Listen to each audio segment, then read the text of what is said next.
choisir est-ce qu'on s'engage ou pas. Mais ici, on a quelqu'un qui s'est engagé en premier, ce sera le Créateur lui-même.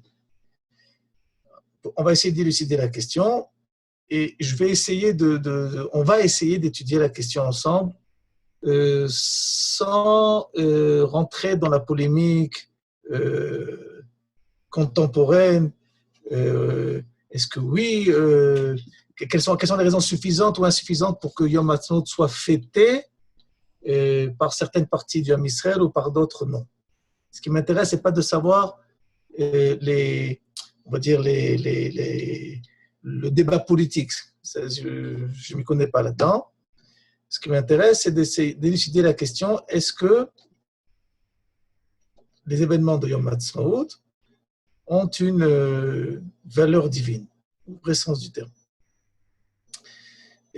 Bon, j'ai choisi un des textes pour essayer de rentrer en matière. C'est une Gemara dans le traité de Sanhedrin qui nous enseigne la chose suivante. Tanya, on a affaire à une Braïta. Braïta, c'est un texte extérieur au canon de la Mishnah, de la Torah orale, à propos de laquelle Rabbi Meir Balanes, nous enseigne la chose suivante. Adam Arishon. Non, je veux ce quoi. On n'entend pas? Il y a un problème? Non, c'est bon. Adam Arishon, Mikol Haolam Kulo Utzbar Afaro. Rabbi Meir nous enseigne la façon, on va dire le processus de la création de Adam Arishon. Nous, quand nous lisons les psukim de la Torah, quant à la création d'Adam Arishon, du premier homme, on sait que le texte nous dit que Dieu a façonné un homme à partir de la terre, et à cette forme, il lui a insufflé une âme. Le texte que va nous enseigner Rabbi Meir va être un texte où Rabbi Meir va nous enseigner les différentes étapes de la création de l'homme, que le texte de la Bible, de la Torah, ne fait pas mention. Comme la plupart du temps, la Torah orale vient nous expliquer ce que la Torah écrite ne fait pas mention. Et donc nous enseigne Rabbi Meir que lorsque Dieu a créé Adam Arishon, il a rassemblé les terres de tout le monde. Ça veut dire qu'il a pris un échantillon de chaque terre, de chaque continent. Et de ces continents, et de ces différents échantillons, il a fait un mélange, une sorte de pâte à modeler, on va dire, oui, une sorte de glaise comme ça. Et de là, de ce mélange de terre, a été créé l'homme. Bon, et Rabbi Meir, il apporte un passouk. On ne va pas rentrer dans l'explication d'où Rabbi Meir apprend cela des psukim, parce que c'est un sujet par lui-même, mais parce qu'on veut utiliser ce texte pour comprendre où on en est au niveau de Yom Ha'atzmaut. Ama Rav Oshaya Mashme de Rav. Il a dit Rav Oshaya au nom de Rav. Rav, nous sommes déjà passés à l'époque de la Gemara, à l'époque du Talmud. Adam Arishon, Gufo mi Bavel, Verosho me'eret Israël, Ve'evarav misha haratzot. Il faut savoir qu'ici qu'on a affaire à une des Gemarot qui fait partie du monde caché de la Torah, ce qu'on appelle le monde du secret, le Zohar. Dans le Talmud, il y a ce qu'on appelle la Haggadot, et les Haggadot font partie de ce qu'on appelle le fameux Zohar en question. Donc, nous enseigne la chose suivante, qu'Adam Arishon, son corps vient de Bavel, sa tête d'Eretz Israël, et le reste des membres des autres continents. Amar Rabbi Yochanan bar Chanina. Et là, Rabbi Yochanan ben Chanina va nous donner les 12 étapes différentes de la création de l'homme. Dieu, pour créer l'homme, a réalisé 12 étapes. Il nous dit la chose suivante. Shtem esre shaot Have Ayom. Il dit, Rabbi Yochanan bar Chanina, que dans une journée, il y a 12 heures. Il y a les 12 heures de la nuit et il y a les 12 heures des heures du soleil. Donc, les 12 heures de la nuit ne font pas partie de la création de l'homme. Lorsqu'on dit que Dieu a créé l'homme le 6e jour de la création, d'après Rabbi Yochanan selon l'enseignement de Rabbi Yochanan bar Chanina, cet homme a été créé aux heures de clarté de ce jour-là. Ça veut dire à partir du lever du jour. Pendant la nuit, entre le coucher du soleil du 6e jour, du 5e jour, au lever du soleil du 6e jour, il n'y a pas eu de création. À partir du lever du jour du 6e jour, l'homme a été créé. Et dans une journée, il y a 12 heures. Dans ces 12 heures, chaque heure va nous enseigner ici Rabbi Yochanan que chaque heure est une étape de la création de l'homme. Première heure, Shah Rishona, Utzbar Afaro. Qu'est-ce qui s'est passé la première heure? C'est ce que nous avait enseigné ici Rabbi Meir, que l'homme a été créé par le rassemblement des échantillons de tous les continents. Donc, qu'est-ce qui s'est passé la première heure? Rassemblement de tous les fameux continents en question, des échantillons de terre de chaque continent. Entre parenthèses, je fais une petite parenthèse rapide, qui n'a pas tellement de rapport avec, qui va avoir un rapport avec ce que nous allons étudier aujourd'hui. Rashi va poser la question, comment se fait-il, en quoi il est important que l'homme soit créé par le mélange d'échantillons de tous les continents? Deux raisons. La première raison que va mentionner Rashi, c'est que l'homme a une fin. L'homme est voué à sa mort. Et lorsque l'homme va mourir, il va devoir être enterré. Et pour que l'homme soit enterré, il y a un passage de l'espace à la terre. Jusqu'à maintenant, nous avons été acceptés, intégrés dans l'espace. Mais après la mort, nous devons être intégrés à la terre. Nous devons être greffés à la terre. C'est une greffe de membres. Et nous savons pertinemment que le grand problème des greffes de membres, c'est le rejet. Parce que le corps en question n'accepte pas un membre étranger. Nous enseigne Rashi, pour que l'homme enterré ne soit pas un corps étranger à cette terre, il a fallu que dans chaque homme existe l'échantillon de chaque terre qui existe dans le monde de façon qu'il n'y ait pas de rejet de l'homme enterré. C'est la raison que mentionne Rashi. Il y a une deuxième raison qui est que c'est pour nous faire comprendre que Adam Arishon, le prototype de Adam Arishon, ne fait pas partie géographiquement parlant d'un endroit bien précis. Il est le Adam Arishon puisqu'il est universel. Et puisqu'il est universel, il doit vivre en lui, si vous voulez, l'échantillon de chaque particularité qui peut exister dans cette universalité. Et donc, c'est la raison pour laquelle il faut qu'il y ait un échantillon de chaque particularité. Ce n'est pas forcément ici qu'on parle de terre, de glaise, mais aussi de culture, d'approche, de réflexion, de façon de réfléchir. Bon. Deuxième heure, qu'est-ce qui s'est passé? Donc d'abord, la première, on a dit, tous les échantillons sont arrivés. On a rassemblé tous les échantillons. Deuxième heure, tout simplement, il y a eu la formation, si vous voulez, de ce golem. Ce golem, c'est de cette forme. On a donné forme à cette terre. Cette terre, jusqu'à maintenant, était à un état de matière première. Pendant la deuxième heure, Dieu a donné, si vous voulez, une forme plus ou moins ressemblante à l'homme, à cette glaise. Troisième heure, Nimtechu Evarav. Les membres se sont durcis. Okay, on sait pertinemment que, par exemple, lorsqu'un enfant naît, on les met sous les rayons ultraviolets. Pourquoi on les met sous l'influence de ces rayons en question? Afin de pouvoir durcir les membres de cet enfant. À l'époque de la Gemara, on faisait cela avec du sel. Parce que le sel, tout simplement, il agit et durcit. On sait par exemple que lorsqu'on cachérise la viande avec le sel, ça crée une réaction chimique ou, si vous voulez, puisque le sang sort, automatiquement, la viande, elle se consolide.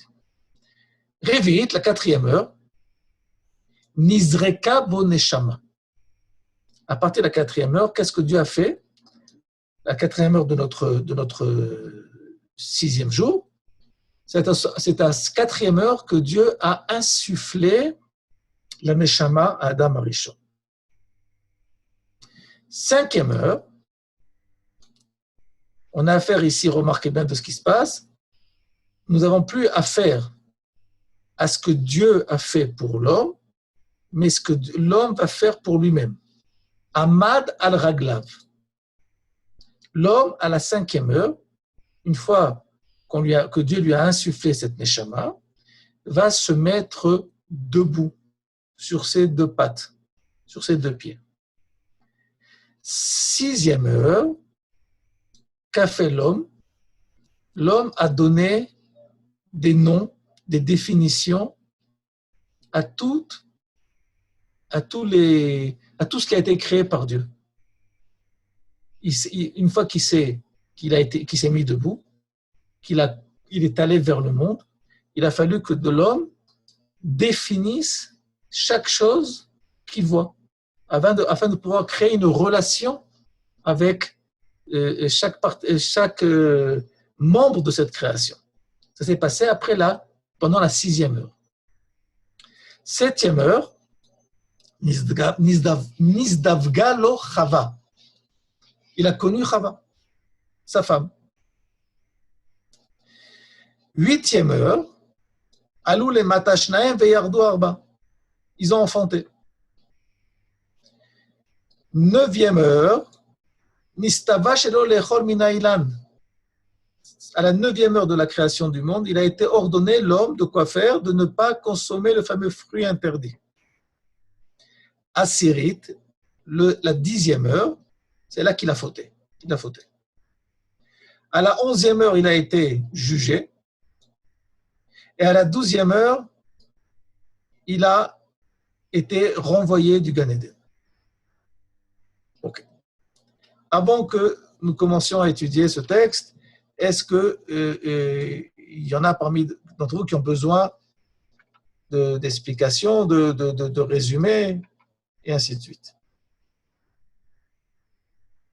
Alors, je répète rapidement ce qui s'est passé pendant les 12 heures de la création de l'homme. Première heure, rassemblement des différents échantillons d'éther, à partir desquels va être créée cette nouvelle créature qui s'appelle l'homme. Deuxième heure, la mise en forme de cet éther sous une forme d'homme. Troisième heure, le durcissement des membres.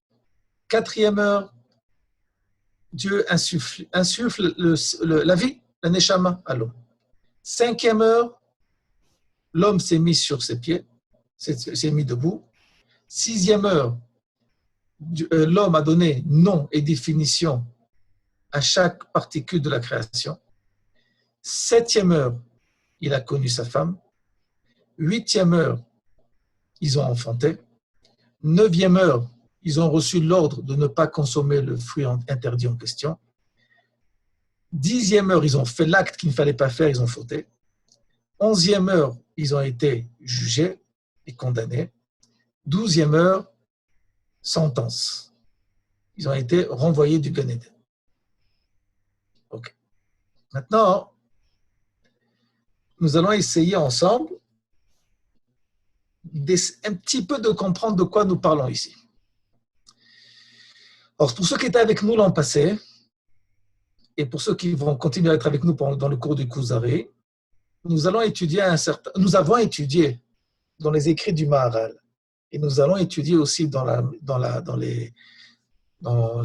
selon la vie du Rabbi Yehuda Levi dans le Kuzari, que lorsque la Gemara nous parle de Adam, la création de Adam, elle ne parle pas forcément et uniquement de la création de ce monsieur qui s'appelle Adam Arishon.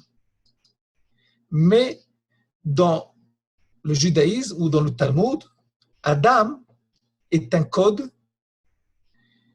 est un surnom du Ham Israël. Je n'ai pas tellement le temps maintenant ce soir pour réexpliquer d'où nous apprenons cela, mais pour essayer de comprendre le cours de ce soir, je vous demande de prendre ça comme hypothèse, au moins comme hypothèse. Mais ce qu'il faut savoir, c'est que dans la Gemara, dans le Zohar et ainsi de suite, Adam, c'est un surnom, un diminutif de Ham Israël. Et donc, si on comprend cela, on comprend aussi que cette fameuse Gemara ne nous parle pas uniquement de la création du premier prototype humain qui s'appelle Adam Rishon, mais des différentes étapes de la création et du dévoilement de ce synonyme qui s'appelle Ham Israël. Les 12 étapes que nous avons vues sont aussi les 12 étapes de la création et de la progression de ce Ham Israël. Parce que nous avons vu que les 4 premières étapes, nous parlons d'une création, de qu'est-ce que Dieu a fait pour Adam. À partir de la 5e, nous parlons d'une progression ou d'une régression. En tous les cas, on parle de ce qui c'est comme d'une action vis-à-vis quant à l'homme. Qu'est-ce que l'homme a fait? Et là, on va avoir la chose suivante. Je suis passé à la 2e feuille, comme vous pouvez voir. Et je vous rappelle ce que nous avons dit. Nous avons dit que les 12 heures en question, dont la Gemara nous parle, ces 12 heures en question sont à partir du lever du jour. Maintenant, un jour, au niveau des millénaires, c'est 1000 ans. Si notre semaine a 7 jours et que notre histoire a 7000, nous allons jusqu'à la fin de l'an 6000, donc chaque 1000 ans correspond à un jour. Donc ce qui va nous intéresser maintenant, c'est de savoir qu'est-ce qui s'est passé au 5e jour de l'histoire du monde. Ça veut dire au 5e millénaire. Au 5e millénaire, on a dit que Adam Arishon Amad al-Raglav. Qu'est-ce que ça veut dire au niveau du 5e millénaire? Donc, nous avons dit que pendant la nuit, rien ne se passe. Les 12 premières heures du jour 6, du jour 5, excusez-moi, donc il n'y a rien qui se passe. Donc, automatiquement, la moitié du 5e millénaire, ce qui veut dire 500 ans, il n'y a rien qui se passe. C'est les fameux 500 ans que vous voyez ici, que je montre avec la souris. OK? Peut-être on va... OK? C'est ce que j'essaie de vous montrer ici. Donc, pendant ces 500 ans, il n'y a rien qui se passe. C'est ce qu'on appelle Vayi Erev, Vayi Boker. Pendant le Erev, Erev, c'est une absence de création. Excusez-moi, je me suis trompé. Ce que vous voyez ici, excusez-moi, j'ai mal vu, je vous ai mal indiqué. Je ne me suis pas trompé dans l'explication, dans l'indication. Ce que vous voyez ici, c'est les 5000 premières années. Et ce que vous voyez ici, où c'est qu'il y a écrit 500, ok, c'est la moitié du 5e millénaire. Donc ici, il n'y a rien qui se passe. Maintenant, si vous prenez les dernières 500 années, qui correspondent aux 12 heures de la journée. OK? Et que vous allez diviser 1000 ans, vous allez diviser 1000 ans en 12. 1000 ans en 12, si vous avez avec moi une calculatrice, vous allez voir que 1000 ans divisé par 12, vous arrivez à 83,33 années. Ce qui veut dire que ce qui correspond à un jour au niveau des années, c'est 83,5 années. Si vous multipliez maintenant ces 83,33, vous les multipliez par 5, c'est notre fameux cinquième jour, donc notre cinquième époque de la deuxième moitié du millénaire 5, vous arrivez à, excusez-moi, je me suis trompé, vous arrivez, il faut multiplier par 4, excusez-moi, il faut multiplier par 4 parce que pour arriver au 5, on multiplie par, il faut finir les 3 premières années. Vous allez arriver à 333. OK? OK. Maintenant, ce qui veut dire que quand vous prenez vos... Maintenant, je vous montre quelque chose. Qu'est-ce qui se passe? Ici, vous avez ici les 5000 en question. C'est les 5000 que nous avons dit qui font partie des 5 premiers millénaires.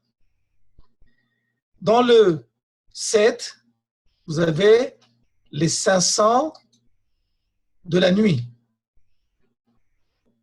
Et quand vous arrivez à la Hamishit, c'est-à-dire la 5e heure, vous devez rajouter 208 années.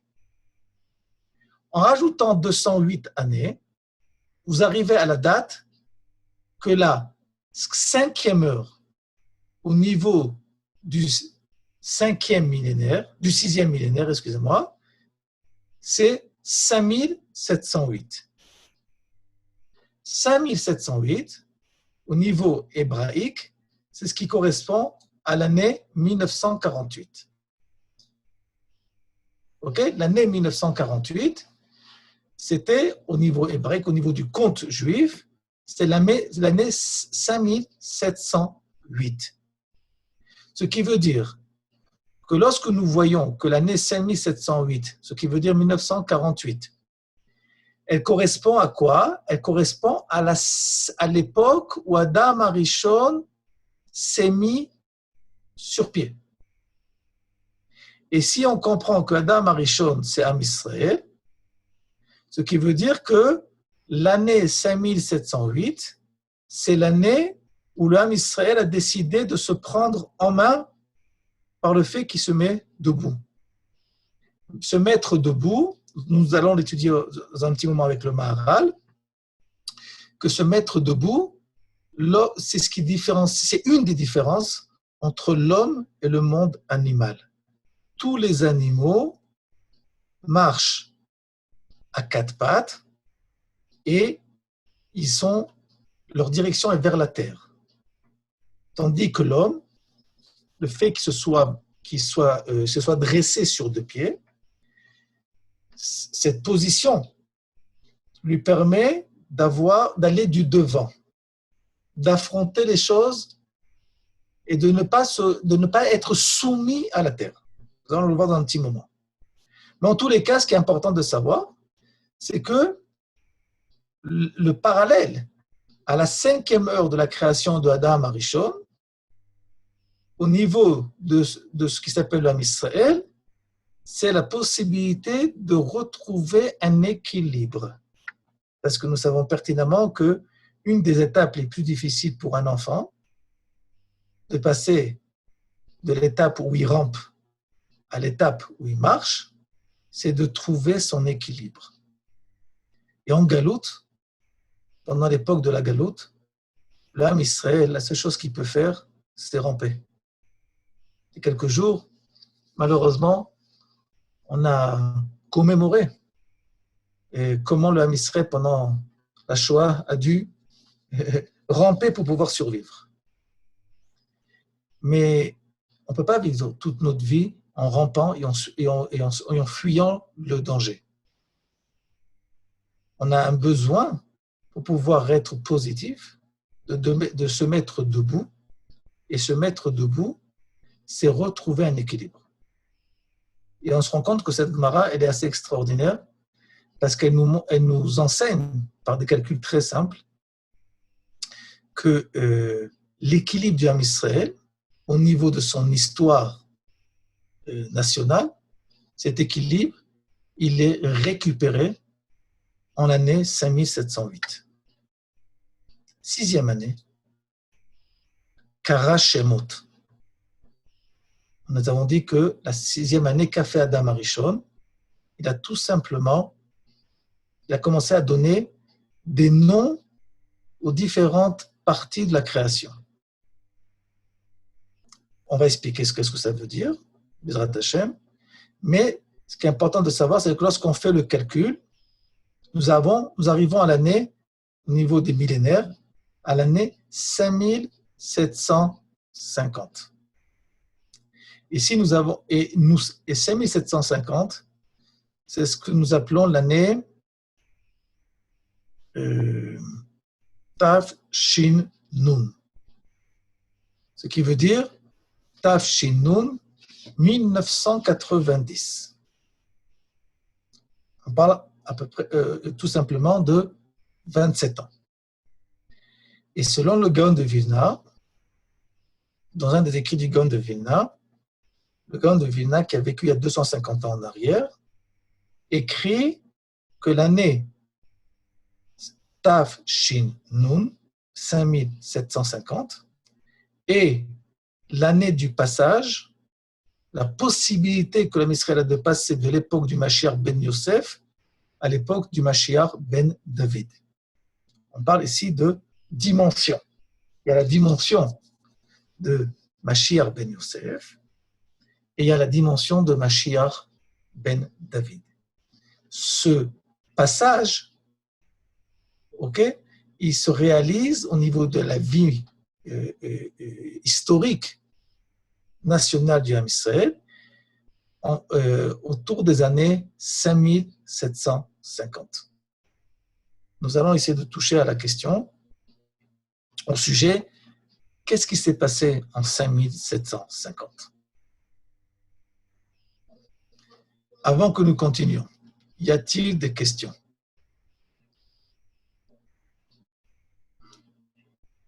Je suis aussi clair que ça? Tout le monde a compris? Bon, c'est extraordinaire. Alors, nous continuons. Juste une question. Ah, voilà, c'est ce que j'espérais parce que ça va se compliquer un peu. Juste une question. Dans les différentes étapes, ça concerne les temps modernes, pas du tout. Le Ham Israël, il est né après la sortie d'Égypte. Comment ça peut s'articuler les 12 étapes par rapport à ça? Je ne suis pas sûr que j'ai compris la question. Je vais réexpliquer. En fait, là, on voit les 12 étapes par rapport au temps moderne. Mais le Ham Israël, il est né après la sortie d'Égypte. Exact. Donc, est-ce que c'est uniquement l'explication sur les temps modernes, ou est-ce que ça fait aussi référence à comment le Ham Israël, dans son origine, s'est créé? Ok. D'abord, je remercie pour la question parce que ça me montre que je n'ai pas expliqué quelque chose d'assez important. Je l'ai expliqué, mais je me rends compte que je ne l'ai pas assez bien expliqué parce que sinon la question n'aurait pas existé. L'homme a été créé au 6e jour de la création, auquel ont précédé 5 jours de création. Dans ces 5 jours de création, l'homme n'existe pas, l'homme ne participe pas puisqu'il va uniquement apparaître au 6e jour de la création. Donc, si la Gemara en question, elle nous parle des 12 heures ou des 12 étapes de la création de l'homme, elle nous parle de ces 12 étapes au niveau des millénaires, en deux mots, au niveau du 6e millénaire, auquel ont précédé les 5 millénaires et qui, pour la Gemara, n'ont aucun rapport avec ce fameux schéma. Donc, D'accord. l'homme Israël est né en 2448, donc automatiquement, il est né au troisième millénaire, au troisième jour de la création, si vous voulez. Donc, la Gemara ne fait pas mention de cette époque. La Gemara, elle fait mention uniquement maintenant, c'est cette Gemara en question, elle fait mention uniquement de notre époque contemporaine. D'accord, merci. OK? Bon. Merci pour la question parce que ça montre qu'il fallait expliquer la chose. Est-ce qu'il y a une autre question avant que nous continuions? Bon, alors nous continuons. Alors, pour essayer de mieux comprendre, donc vous voyez ici que les 292 années ici qui nous restent, c'est les 292 années depuis l'année 5708. Donc, ce que je vous ai marqué ici, l'année 1990, 5750, elles sont introduites dans ces 292 années. Et ce qui est important, c'est que nous avons ici 3 portions. Les 500 premières années du 6e millénaire, où il n'y a rien qui se passe, parce que c'est la nuit historique, et à partir de l'année 208, si vous voulez, la 208e année de la deuxième partie de ce millénaire, à partir de ce moment-là, l'homme, qui est ici l'homme Israël, va prendre sa vie en main. Et de là, on va pouvoir comprendre ce que nous a enseigné le Gaon de Vilna. Le Gaon de Vilna nous a enseigné, dans une de ses lettres, que le mot Adam est tout simplement vous voyez, dans le mot Adam, il y a Aleph, Dalet, Mem. Aleph, c'est le début de tout, comme c'est le début de l'alphabet. C'est même Adam Arishon. Le Dalet, c'est David. Et le Mem, c'est le Mashiach. Et on se rend compte que tout simplement, quand nous prenons de 0 à 5708, et que nous prenons l'année de naissance de David Ameler, nous arrivons à l'année 2854, qui est exactement à la moitié de notre histoire. Donc, c'est comme je vous ai dit au début du cours. Adam, le mot Adam, chez vous et chez moi, on le traduit tout simplement par un homme.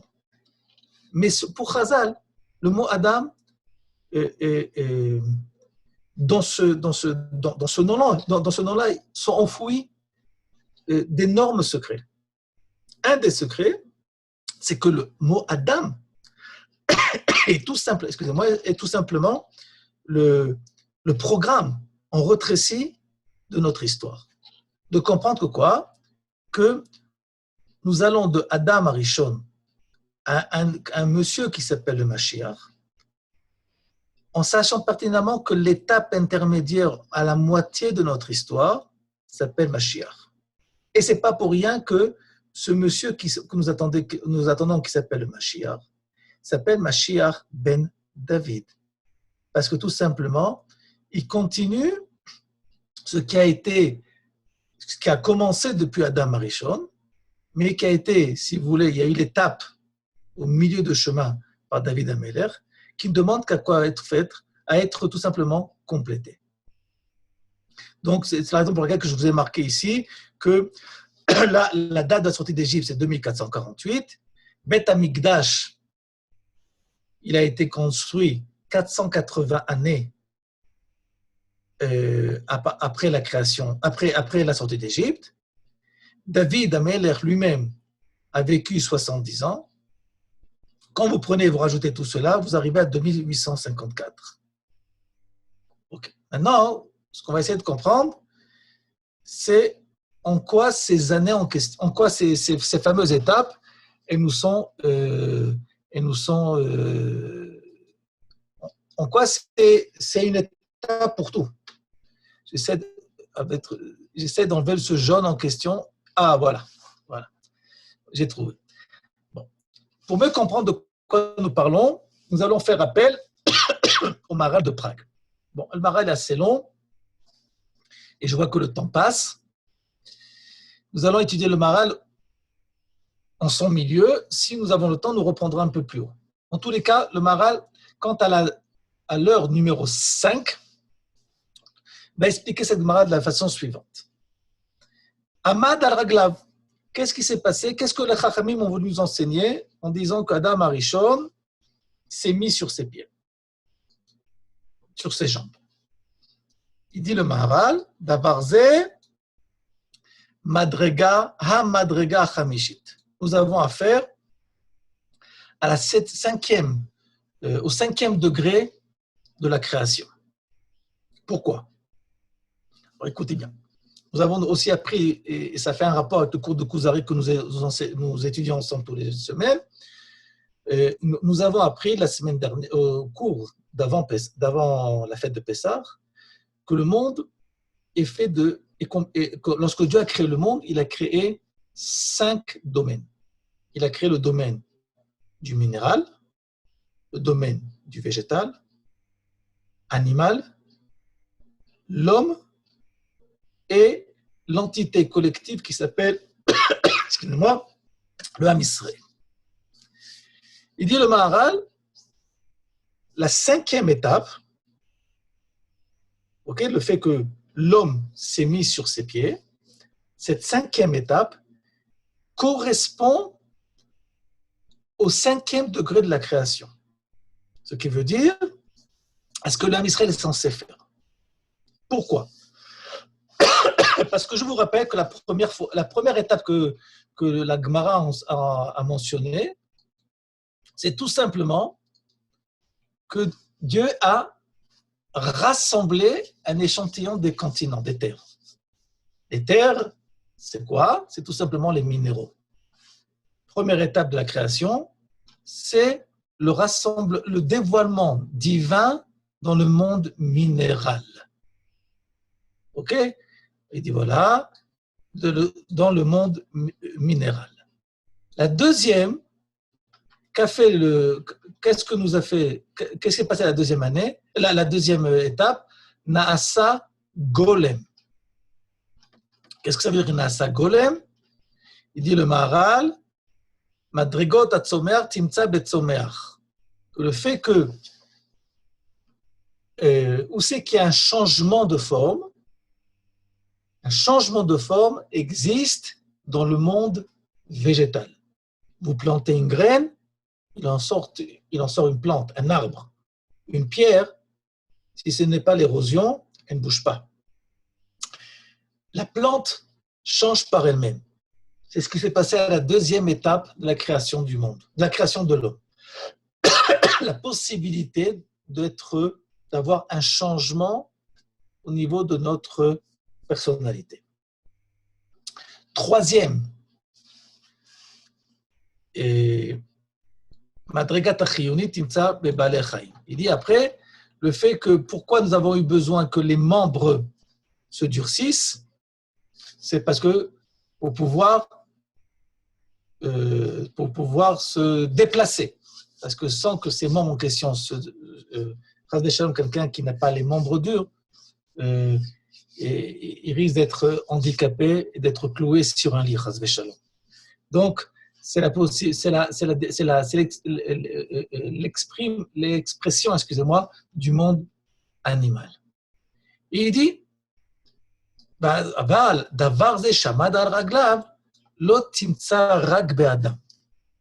fait que l'homme s'est mis sur ses pieds, sur ses jambes, cette faculté, tu ne l'as trouvée que chez l'homme.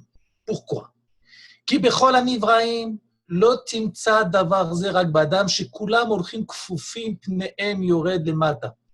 nous avons déjà mentionné ça, que toutes les créations du monde, si ce n'est l'homme, marchent à 4 pattes et automatiquement, ils sont tournés vers la terre. Aval Adam, mais l'homme, oler quand même, mipne shu melech hanimtsaim ve'atachtonim.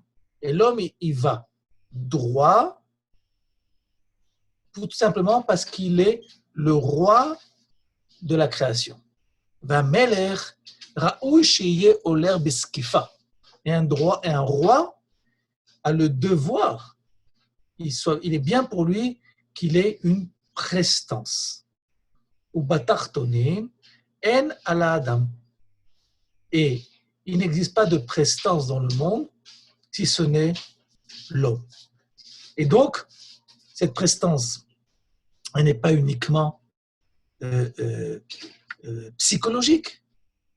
Elle s'exprime par une position corporelle. OK? Lorsque il y a ce qui s'appelle actuellement le langage du corps. Le langage du corps. C'est vrai que à travers, comme nous voyons comment l'homme réagit, nous pouvons savoir plus ou moins dans quelle situation psychologique il se situe. Mais ça pourrait être, pour nous, ça va être les signes extérieurs qui vont venir témoigner d'une présence X ou Y au niveau de sa personnalité. Donc, nous dit le Maharal, quelqu'un qui a une prestance psychologique, automatiquement, il se fera respecter. Mais quelqu'un qui est voué à toute domination culturelle ou de mode ou philosophique, et ainsi de suite, il est tourné, il dépend de ces modes de pensée, comme un animal dépend, dans son développement, dépend de cette terre en question. Il est tourné vers le côté matériel et corporel de la création. Et davarze malat adam, ce que je viens d'expliquer, dit le Maharal, c'est ce qui différencie, c'est une des différences entre l'homme et l'animal. Chez davarze moure ki adam en ala batartonim. Urfichar sha'a chamishit almad al raglav. Pourquoi? Parce que je vous rappelle, qu'est-ce qui s'est passé à la 4e heure? À la 4e heure, nous avons vu que Dieu a insufflé un souffle de vie à l'homme. Mais ce souffle de vie, il dépend du libre arbitre de l'homme. Quelqu'un naît, chacun d'entre nous naît.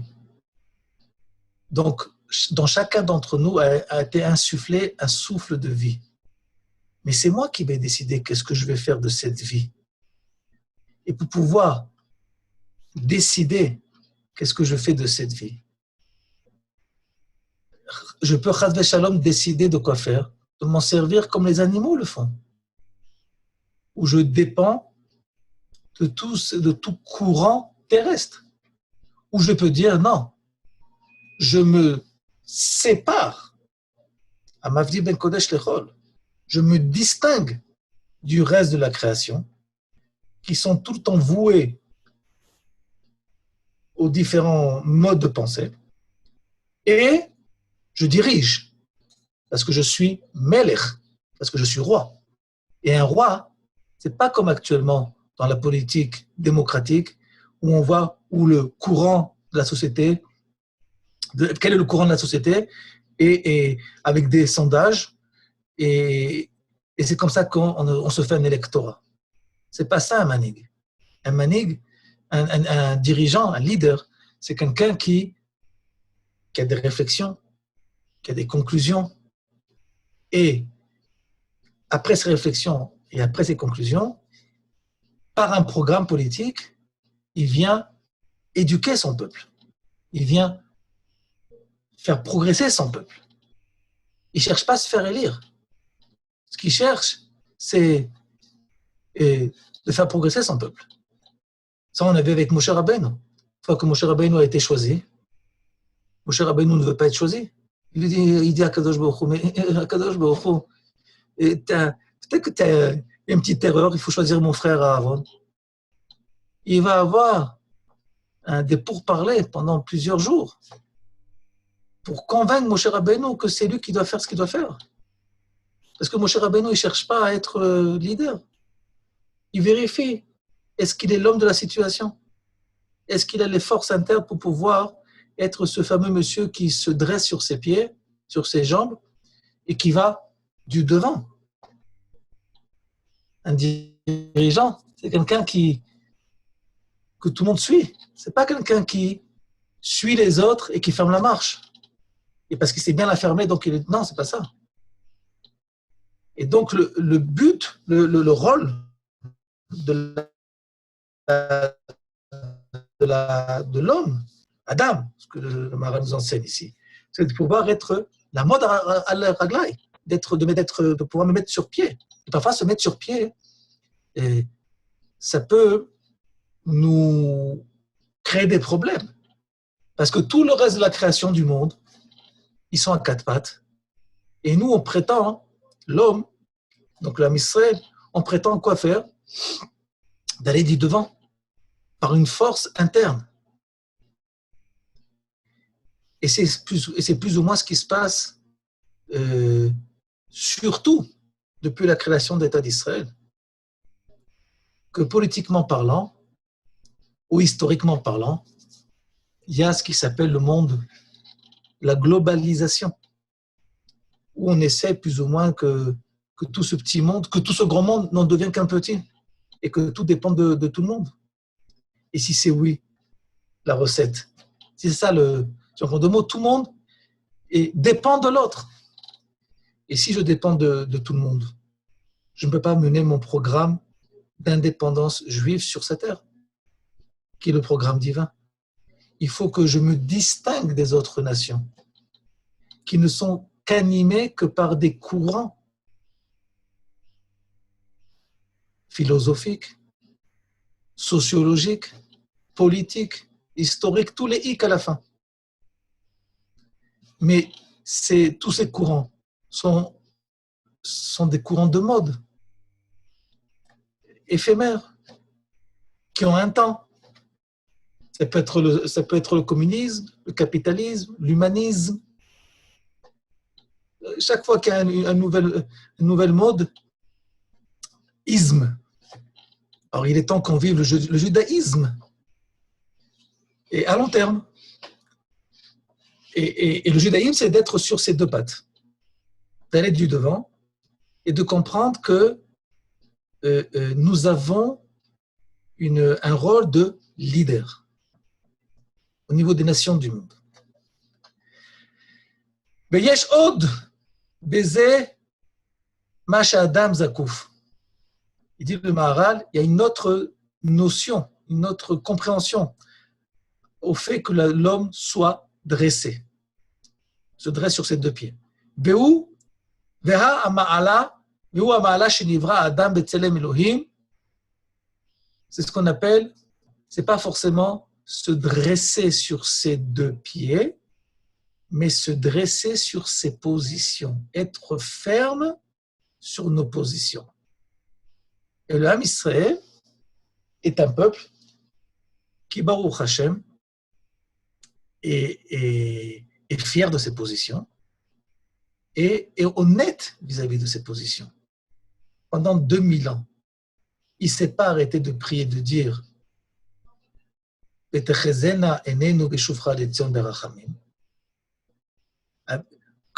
a demandé à Kadosh Baruch Hu de le ramener à Tzion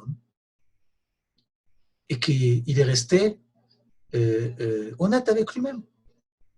Et dès qu'il a pu voir, qu'il a pu se mettre, il a pu réaliser sa position, il a pu retrouver son équilibre. Ça s'est passé quand?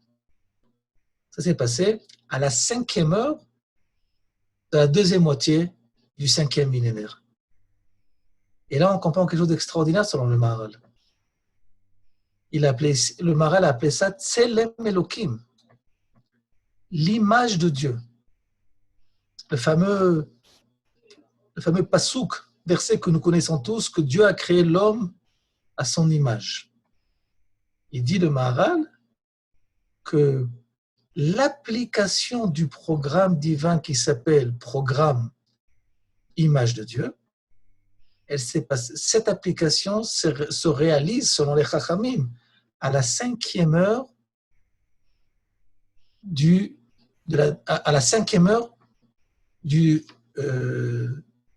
5e millénaire. Ce qui veut dire que 5708, selon les Chachamim, 1948, selon les Chachamim, c'est l'année où il a été donné la possibilité au Ham Israël de dévoiler la dimension divine qui existe en lui. Et si on comprend cette chose, on comprend que l'indépendance de l'État d'Israël n'est pas uniquement un flash d'information. Il y a ici, on a été témoins, et nous sommes encore témoins par la vie de cet État, d'une révolution. Jusqu'à maintenant, l'humanité vivait dans un monde où, au niveau des nations, pas au niveau de l'homme particulier, individuel, au niveau des nations, l'image de Dieu ne pouvait pas se faire, ne pouvait pas se voir.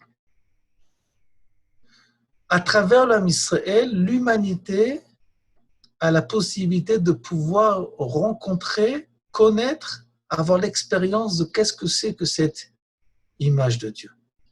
L'image de Dieu, ce n'est pas un principe philosophique éphémère ou abstrait plutôt. Non, c'est quelque chose dont je peux parler, dont je peux désigner. Je peux même en faire un flash d'information. À chaque fois qu'il y a un flash d'information et qu'on parle d'Israël aussi bien en Israël que dans le monde, on nous donne un flash d'information de quel est l'état de la progression de l'image de Dieu dans le monde. Et ça a existé uniquement depuis l'année 5708. Et qu'est-ce qui s'est passé la 7e année, la 6e année? Shah Shishit, nous dit le Maharal, que l'homme qu'a fait l'homme a donné des noms à toutes les parties de la création. Et je vous rappelle que nous avons vu que ça correspondait à l'année 5750-1990, que le Gaon de Vilna nous a enseigné que c'est l'année du passage du Mashiach ben Yosef au Mashiach ben David. Qu'est-ce que ça veut dire? Il dit le Maharal, Davar ze madriga yoter eliona. Cette étape est encore plus grande que l'étape de l'image divine. Ve'u asechel shekana, ki kriyat shemot more ze al chokhma ve'da'at shenatan Hashem yitbarar likro shemot. Pour pouvoir donner des noms à chaque partie de la création, il faut avoir la possibilité de pouvoir distinguer entre chaque chose. La distinction provient tout simplement de quoi? De l'intellect de l'homme. La distinction, la possibilité de pouvoir différencier entre chaque chose provient de quoi? Provient de notre approche intellectuelle à chaque chose, à une réflexion. Pourquoi j'ai appelé telle chose comme ça et pas autrement? Pourquoi? Parce que j'ai réfléchi. Qu'est-ce qu'il est? Qu'est-ce qu'il exprime? Qu'est-ce qu'il me donne? Et ainsi de suite. C'est un cours par lui-même, mais je n'ai pas le temps maintenant d'en parler sur ça. La possibilité de pouvoir donner des noms. Le nom, selon le judaïsme, c'est la définition propre qui existe à chaque chose. Et donc, dit le Maharal de Prague, cette possibilité de pouvoir donner définition à chaque chose est tout simplement l'application du programme Tselem Elohim, image de Dieu. Ce qui veut dire que ce qui nous fait passer entre l'époque de Mashiach ben Yosef de l'époque de Mashiach ben David, c'est la possibilité, ce n'est plus uniquement la possibilité de pouvoir uniquement aller du devant, diriger, entraîner, mais aussi la possibilité de pouvoir avoir une relation avec tout ce qui se passe dans le monde et par le simple fait que je sais exactement quelle est la place de chaque chose. Savoir quelle est la place, l'importance, la signification de chaque chose, c'est de donner un nom à chaque chose. Et si vous voulez, ce pari, c'est le pari qui nous fait passer de l'époque de Mashiach ben Yosef à Mashiach ben David. Au niveau historique, 1990, c'est à partir de ce moment-là, surtout, okay, que l'État d'Israël s'est plus ou moins embourbé avec l'intifada, avec la recherche de l'identité de notre État et de notre société. À savoir, est-ce que nous sommes tout simplement des êtres qui se suffit de se distinguer des autres nations en se mettant debout, le sionisme laïque. Okay, il suffit d'être ici pour pouvoir ne pas ramper en galoute, ou notre définition ne provient pas que nous fuyons notre état de galoute, de ramper. Non.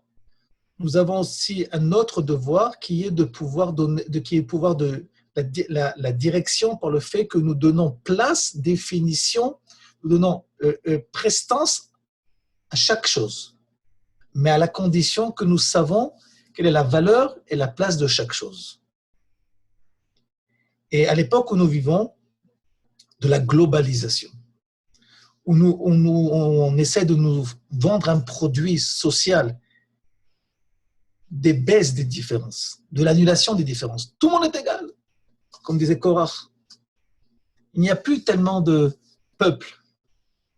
L'essentiel, c'est d'avoir un pays qui réunit tous les citoyens. Mais c'est quoi les citoyens? Par exemple, le marché européen, on a essayé de quoi faire? D'annuler les différences de nationalité européenne. Et on voit actuellement qu'est-ce qui se passe, que c'est en train ça va vers la faillite. Pourquoi? Parce qu'on ne respecte pas les définitions qui existent dans la création de Dieu. On essaie de mélanger ça, de faire un milkshake et d'en faire une grande humanité. Alors que le corps de l'humanité est formé de différents membres. Et chaque membre demande son nom, sa définition, son rôle. Et ça, celui qui est censé, par le fait qu'il est le roi de la création, qu'il est celui qui a le programme, celui qui est censé ramener ces définitions de distinction qui provient d'un respect profond qui existe dans chaque chose. C'est l'homme Israël. Et c'est ce qui se passe actuellement, que la société israélienne se cherche. Pourquoi? Parce que jusqu'à maintenant, ce qu'elle devait faire, c'était de passer du passage de ramper à se mettre sur pied.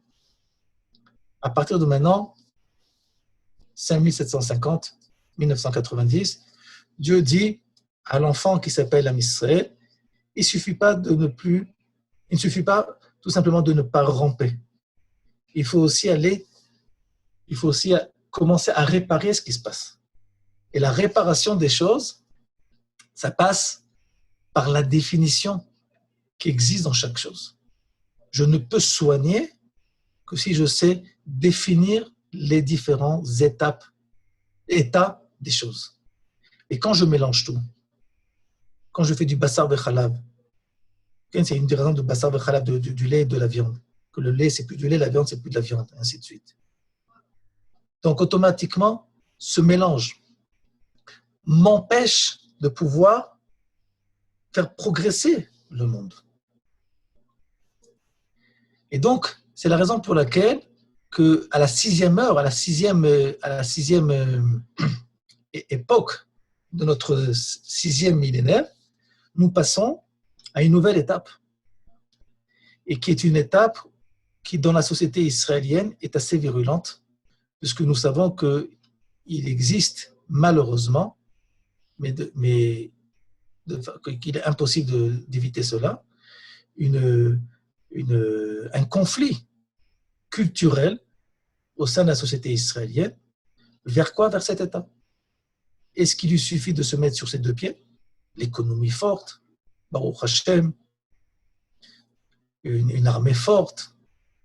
Ce que M. Herzl a préconisé l'abri pour l'âme Israël, où on n'est pas venu ici uniquement pour s'abriter de l'antisémitisme de toutes les époques, mais on est venu ici pour réaliser un programme divin qui est le dévoilement de l'image divine au niveau de l'humanité. Et ça, c'est la révolution du Médinat d'Israël.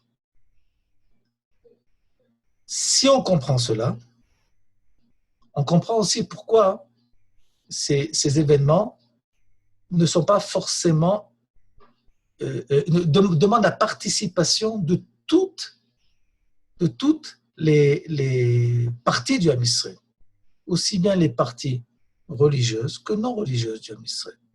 Parce que l'Am Israël, ce n'est pas une église de croyants. L'Am Israël, c'est un programme divin national qui demande un choix, une participation, une adhésion au programme. Il y en a qui adhèrent plus, il y en a qui adhèrent moins. Mais le secret, c'est que tout le monde doit adhérer. Et donc, quand on arrive à un grand jour comme Yom Ha'atzmaut, c'est un jour de Cheshbon Nefesh pour chacun d'entre nous. Au-delà que c'est un jour de Simcha. Ça doit être un jour de Cheshbon Nefesh, de savoir est-ce que je participe activement, journalièrement, à cette cinquième et sixième heure de la progression de l'homme, qui est l'âme Israël. Comme chaque fête, nous devons voir où on en est. Et je pense que parfois les événements politiques et historiques nous amènent beaucoup plus loin que ce que nous aurions voulu aller au niveau individuel. Les événements vont beaucoup plus vite que nous voulons. Et tout simplement pourquoi ? Parce que le 6e millénaire, il progresse et qu'il faut qu'il se termine. Il se termine exactement selon le programme en question que nous avons vu ce soir. Il y a encore la 7e heure et la 8e heure. Et Bezrat Hashem, cette fois-ci, il y aura réparation, la 9e, 10e, 11e et 12e heure de la création. Donc voilà, j'ai essayé de vous faire de participer, partager avec vous pourquoi, selon les Chachamim, un jour comme Yom Ha'atzmaut est un grand jour. Nous n'avons pas affaire à une cérémonie profane, 14 juillet. Nous avons affaire au renouvellement de la mise en marche du dévoilement de l'image de Dieu au niveau national du Ham Israël. C'est ce qui s'est passé à Yom Ha'atzmaut, où l'Ham Israël a décidé de se prendre en main, de se dresser, de se confronter, de se limiter avec toutes les nations du monde. On n'accepte plus d'être des étrangers sur des terres étrangères, et donc de ramper, et de faire dépendre notre existence des bienfaits de certains leaders ou d'autres. Nous voulons nous prendre en main. Et maintenant, Bezrat Hashem, nous avons la possibilité et le devoir aussi de pouvoir réaliser la 6e heure, la 6e étape.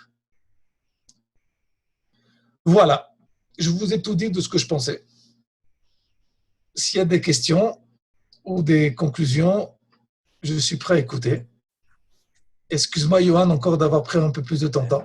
Avec plaisir, avec plaisir. Merci beaucoup déjà. Je suis sûr qu'il y a des questions sur cette Gemara qui est fameuse. Alors n'hésitez pas.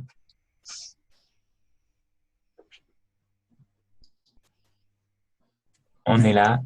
Vous êtes là. Si vous ne posez pas de questions, je vais croire que j'ai bien expliqué. C'est ça le problème. Non, mais c'est sûr que tu as bien expliqué. Mais la Gemara, elle est tellement... Waouh. Wow. Alors, les amis, Marco, Ravin, des réactions? Jacqueline? Où est-ce je vais vous faire un autre petit scoop, si vous voulez, qui est pas tellement, qui est pas avec, je l'ai pas mentionné dans l'affaire en question parce que ça n'a pas tellement de rapport. Mais il y a ce qui s'appelle, Chachamim nous a enseigné, il y a un principe de Kabbalah qui s'appelle Atbash, que la lettre Aleph, nous faisons correspondre la lettre Tav, la dernière lettre de l'alphabet, et de façon, et quand on progresse dans l'alphabet, on va régresser dans l'alphabet par la fin. Donc, Aleph, c'est tête, c'est Tav, Bet, Shin, Gimel, Resh, Dalet, Kouf. OK? Maintenant, si vous voyez Aleph, si vous mettez Aleph, Bet, Gimel, Dalet, Hey, Vav, Zayin, les 7 jours de Pessah, Aleph, Bet, Gimel, Dalet, Hey, Vav, Zayin, les 7 jours de Pessah, et que de l'autre côté, vous mettez, depuis le bas, vous mettez Ain, Ain, Pet, Tzadik, Kouf, Resh, Shin, Tav, on se rend compte, Chachamim nous enseigne la chose suivante. Aleph, le premier jour de Pessah, sera toujours le premier jour, correspondra toujours au jour du Taf. Qu'est-ce que nous avons dans le calendrier juif qui est avec le Taf? Tisha B'Av. Premier jour de Pessah sera toujours le même jour de la semaine que Tisha B'Av. Cette année, Pessah a été mardi. Tisha B'Av sera mardi, lundi soir. Après, vous avez Bet. Le deuxième jour de Pessah correspond à, tout simplement, Quoi? Adbash. Shavuot. Shavuot. OK, Shavuot, ça sera automatiquement quoi? Donc, ce sera un mercredi. Ça sera un mercredi. Je sens que tu prépares un dessin là. Non, je suis en train. OK. Maintenant, vous avez Gimel, le troisième jour de Pessah. Ça correspond à Resh. C'est quoi? Rosh Hashanah. OK? On se prépare tous au Rosh Hashanah que nous allons voir maintenant, qui va durer 3 jours. Jeudi, vendredi, samedi. OK? On sait. Après, le quatrième jour de Pessah, c'est Kouf. Ça, c'est un peu plus compliqué. C'est quoi Kouf? Kriyat Torah. Simchat Torah. Le quatrième jour de Pessah sera toujours le jour qui correspond à Simchat Torah de la même année. Et le cinquième jour de Pessah correspond à Tzadik. C'est quoi le Tzadik par excellence dans le judaïsme? Tzom, Yom Kippour. OK? Yom Kippour correspondra au cinquième jour de Pessah. Vav correspond à Pé, Purim. Le sixième jour de Pessah correspond à Purim de l'année suivante. Et jusqu'à maintenant, nous manquait la dernière étape. Jusqu'à l'année 5708, où le septième jour de Pessah a correspondu à Ain, à Tzmaout. Maintenant, cette correspondance n'existait pas. C'était manquant et ça a été complété à l'année 5708. Je vous rappelle que Pessah s'est terminé un lundi. Hey Be'iyar, le véritable Yom HaTzmaout, c'est lundi. Ça a été repoussé pour des raisons religieuses, pour pas qu'il y ait de transgression de Shabbat depuis samedi soir et ainsi de suite. Et la véritable date, c'est tout simplement le Hey Be'iyar qui sera lundi. Voilà, c'est un petit flash publicitaire pour Yom HaTzmaout. Super. Et après, ça donne quoi la suite?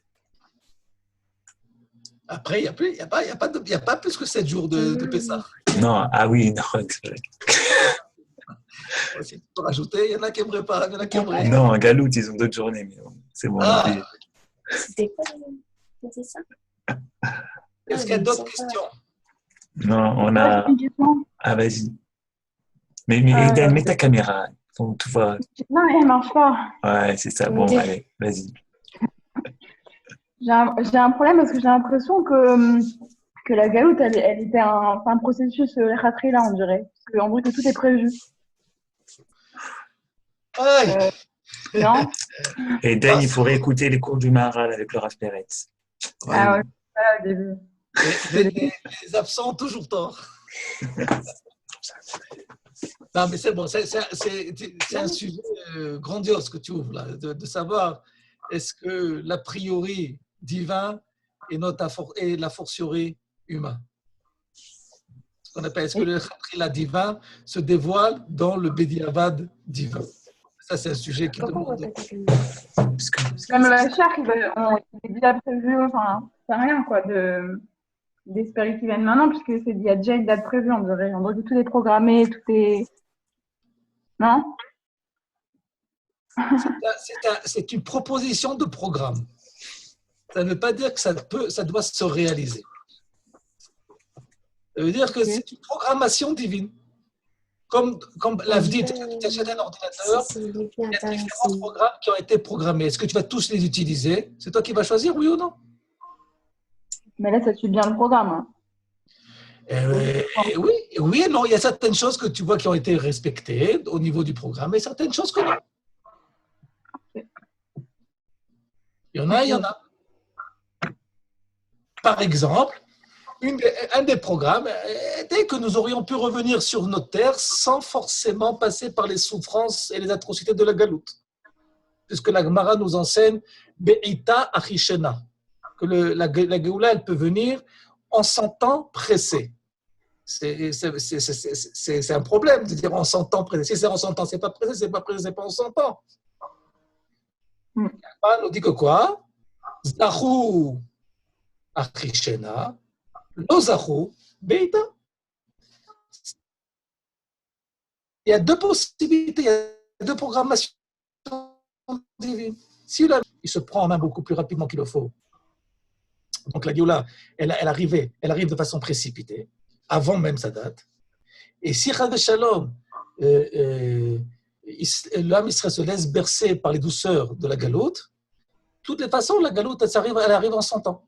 Et le Gaon de Vilna nous enseigne que c'est la différence entre une délivrance en douceur qu'une délivrance en souffrance. Et malheureusement, actuellement, nous nous sommes créés le parcours de la délivrance par souffrance. Puisque le Zohar nous enseigne qu'il n'y a pas de galoute, c'est une définition de la galoute. Une galoute ne peut pas être plus de 2000 ans. On apprend cela du Pasuk, qu'un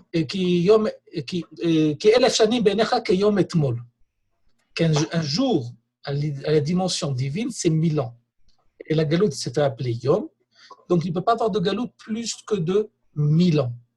Donc, puisque la galoute que nous vivons, que certains de notre corrélégionnaires juifs vivent en Chutz La'aretz, nous sommes à l'année 1947. Les 947 années, au-delà de 1000 ans, c'est comme on dit en football, c'est prolongation. Et donc, c'est hors-jeu divin. Parce que le bon Dieu, il a décidé que s'il y a une galoute, elle ne peut pas être plus que 1000 ans. Et lorsqu'il y a 947 années qui sont en dehors du jeu de la galoute divin, donc automatiquement, ce retour, cette délivrance, elle se passe par des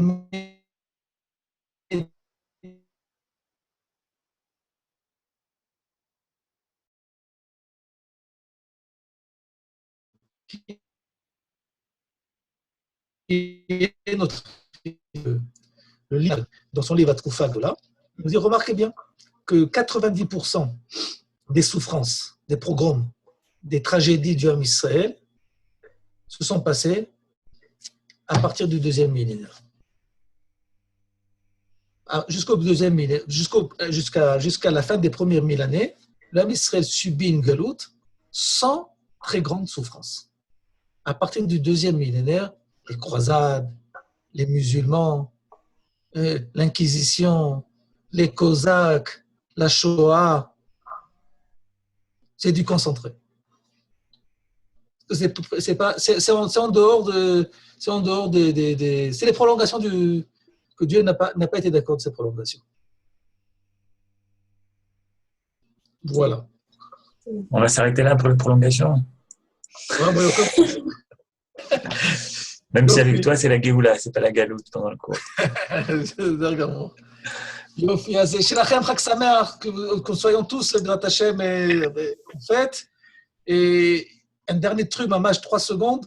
Sachez que plus on fait Yom Ha'atzmaut, plus on s'identifie à Yom Ha'atzmaut, plus on adhère à Yom Ha'atzmaut, c'est pas simplement une participation, c'est parce que notre participation, elle précipite, elle accélère le processus de la Géoula. Parce que lorsqu'un papa, il voit que ses enfants sont contents de ce qu'il leur a donné, il a envie d'en donner encore plus. Et quand un papa, il voit que le cadeau qu'il offre, les enfants, ils ne sont pas contents, il n'a plus envie de donner des cadeaux. Alors, si on montre un cadeau à Joubero qu'on est content de ce qu'il nous a donné, il va donner encore plus. Parce que On va faire un grand mangal. Et nous en donne plus. Non, je rigole. C'est vrai. Merci. Toda Rabba. Entre parenthèses, le nouveau programme extra.